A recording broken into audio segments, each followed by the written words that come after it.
like Peter and them. I heard Bible be high and ready like I ate with Lil Caesar and them. I'm like more to come back when it comes to them demons. I thought about finishing them. Get over here. Payback. Man, whole time I want to pay back. But ain't pay evil for evil. Jesus Christ told me he gon' repay that. Bro say he wanna spend on the ops.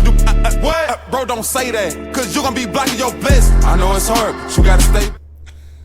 Gotta put y'all on, bro. Start listening to Rich Dan Famous, bro. He will get you into Christian rap, bro. I'm telling y'all. Y'all be sleeping on Christian rap. But today, we gotta do a little bit of a recap. Took another good trade, A+ setup. Could have taken it on the XFA, but I did not. I want to trade both these accounts at the same time, so now I'm able to pass this one, as y'all see, 53K, pass this account today, with this absolute beautiful setup. So let's just do a real quick recap. So going in today, I called out to the Discord, I want to see all-time highs. So we have this 1 hour gap right here, okay, and this was 8 o'clock right here, so you can see, ran down into the 1 hour gap. What do I want to see after that? Very, very simple, guys. I just want to see a continuation higher to the all-time highs, which is right here, okay? So after we start to expand higher, we do have this 1 minute gap right here. And for an eval setup, this was actually good, okay? My mentor ended up taking it for just a simple $200 a day. And I was about to take it, but with it being 2 minutes before market open, again, just small things I'm learning over time with this model, it's okay to take this on the eval, okay? Just because of how clean the price action is and how clean the draw on liquidity is, that reaction after this 1 minute gap is so confirming. So this would have been a decent trade on the eval, but it's fine. What did I do? I waited, okay? We swept all-time highs off of open, as you can see. Got a good closure above it. And then we got a super, super, super deep retrace, okay? A beautiful, beautiful retrace. All the way down to the gap, completely filled this gap, right? And then what do we do in the same exact 1 minute candle? We retraced and we pumped. Beautiful. Like, this is like the most ideal A+ setup of all time. Other than the break-even point being really, really close, which I don't like the most, which I don't like the best, this is really like a perfect setup. So, all-time highs, the new all-time high is right here. And typically, with it being all-time high, it doesn't really matter how close it is to your entry. You always go break-even at all-time high. But today, just applied just a little bit of discretion, bro. Like, we're not going to rip this much and just, like, not go at least a few points higher than all-time highs. So, like, with this reaction, I know that we're going to continue just a little bit higher. We're not going to just sweep all-time highs, this new all-time high, and just rip lower. So, just applied a bit of my own discretion. I didn't want to go immediately break even when it's at least 7 points away. Even though it is all-time highs, most scenarios I would get priced like around this area. They'd be like, okay, I'm going break even. But with being all-time highs, I was like, okay, I'm not going to go break even right when it hits the side. But when it goes, a little bit further and actually closes above it, I'm going break even, right? We should have this fair value gap that should hold. And what happened, right? That fair value gap held. So, ran down, tapped into the gap. I entered right here, as you can see, and went break even once we got a good closure around here, okay?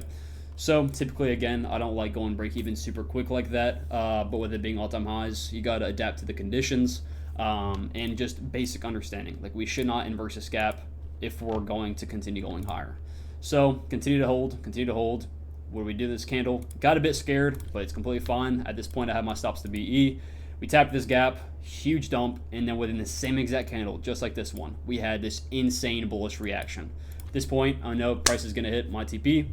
There was no specific area. There were some people that asked me, like, why'd you put your take profit there at just a 1.2R? Why'd you do that?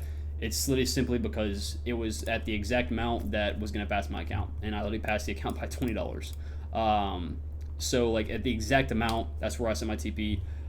There was a few guys in the Discord that ended up taking this same exact trade today, but the only thing they did wrong was they went for, like, a 2R. Okay, what's wrong with that is, look, we already swept all-time highs once. Okay, and then we just swept it again. Do you really think that we're going to run 40 points above? Do you want to take that risk and continue to hold the trade past all-time highs where there's no target, where we can flip and reverse any moment just because you want a 2R? Okay, so that answers your question. Okay, typically when we're trading all-time highs, go for like maybe 10 or 15 points above the all-time high. Okay, that's what you can target. Or we know if it's maybe like 25 something points, target that. That's completely fine. If that's like the amount that you need to get your payout or pass your account or whatever. But for me, this is it. This is what? 25 points. This was 25 points, but again, this is exactly what I needed to pass the account, so I'm just gonna hold all the way. I'm just gonna hold all the way. It was 20 points, so that's literally perfect. But do not overextend your take profit when we're in all-time highs. When we're in all-time highs and we're creating all-time highs, do not do that, because it can literally reverse at any moment. Take your bread and move on. Okay, so really, really good trade today. After this happened, what do? We completely dumped. Okay, at this point, I didn't want to take anything. Even on my XFA, I was completely done. Okay, and this is what makes someone profitable in the long term, bro. Like, it's literally just being patient and understanding when and when not your model is presented the best. So why does it make any sense for us to create a new all-time high, right? For us to rip higher, get this beautiful setup off of open, for us to dump lower back into the same fair value gap that's already been mitigated, that's already been tapped into, and for me to continue to trade. Like, it's such obvious, like, cooked conditions. Like, yes, you can short. I mean, if you trade reversals, you could short. That's completely fine.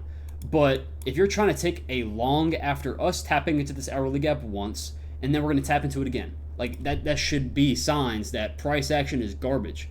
Some people really did take a short right here, bro. Like, are we serious?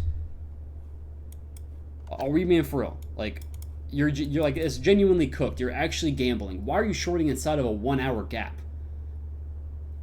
Like, y'all just got to realize over time, again, it takes time with your model, but you got to understand, like, when is your model going to work the best and when is it not? Like, because my model doesn't make any sense for shorts to play out right here after we just tap this 1 hour gap.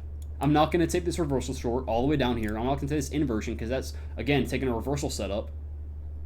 Okay? But why would I ever continue to try and short or even continue to try and trade when price action looks like this the moment that it taps into an already mitigated 1 hour fair value gap? Like, please, bro, tell me, please. And then what do we do for the rest of the day? Like, it's just garbage. Like, complete garbage. Yeah, like, some of these shorts maybe, alright, well, like, it's already 11 o'clock, and, like, what's your target? Like, genuinely, like, what's your target? There's no target.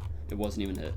So, yeah, other than this one trade today, and this eval trade right here, there was no other setup for my model. Nothing else was nice. This trade is obviously fried. I'm not going to long all-time highs. That's just, and this is not even a deep retrace. So, not a good trade if some of y'all, for some reason, would have taken that.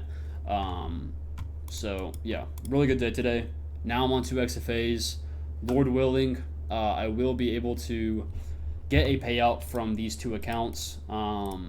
I just need to be, very, very disciplined and stick to the low trading frequency that this model offers. 1, 2, rarely 3 times a week, A+ setups, and just be very, very patient and then take my winning days. So with that being said, hopefully y'all took some dubs today. If y'all want to join the Discord and you want to share your profits, or you want to even, start to journal your trades and ask for help from people throughout my community, it will be left in the description. There's like a little journaling section in there where you can post your trades every single day and get feedback if you are new to trading or you're trying to understand what you may be doing wrong. So that'll be left down in the description. But if y'all have any other questions than that, leave them in the comment section. But yeah, that's going to wrap up today's video. Hopefully y'all enjoyed it, and I will see you boys next time. Peace.